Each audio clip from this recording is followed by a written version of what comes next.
The peach tree and the wind long ago.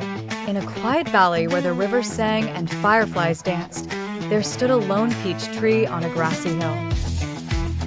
She was small, with slender branches and soft pink blossoms that only bloomed once a year. The villagers called her Momohana, which means peach blossom flower.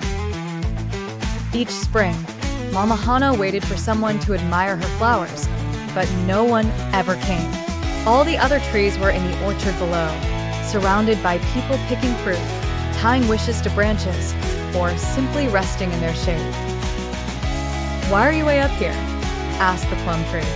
"Trees should grow where people can enjoy them," said the cedar.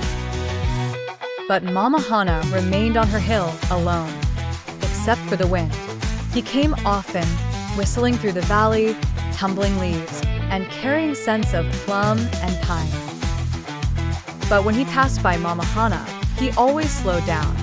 "Hello, little tree," he whispered. "Hello, wind," she replied, swaying gently. They became friends. Every spring, Wind would carefully gather her falling petals and carry them across the village, scattering them like pink snow. The children laughed and caught them in their hands. The old people smiled and said, "It's peach blossom time again." One year, a great drought came. The orchard trees withered. The ground cracked.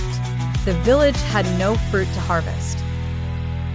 Momohana drooped, thirsty and forgotten. But the wind returned. "Hold on," he whispered, "just a little longer."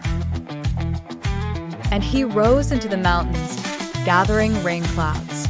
He called on the rivers and danced through the canyons until the skies opened and poured sweet rain onto the valley. The trees drank deeply. Flowers returned.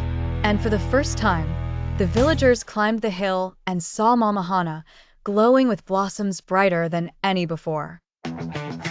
They tied ribbons to her branches and thanked her for the petals that had brought them hope in the hard times. From that day on, the peach tree was never alone again, and the wind, he still visits her every spring. The end.